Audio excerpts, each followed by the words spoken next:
আসসালামু আলাইকুম। আশা করি সবাই ভালো আছেন।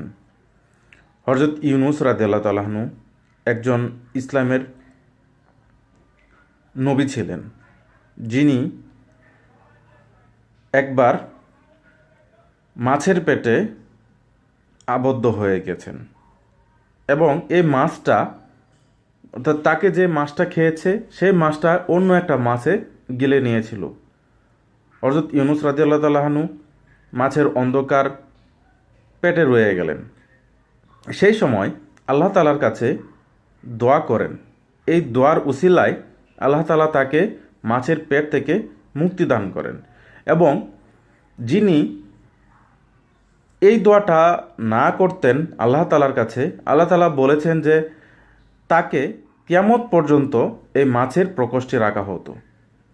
আল্লাহ তাআলা একটা দোয়ার মাধ্যমে নবীকে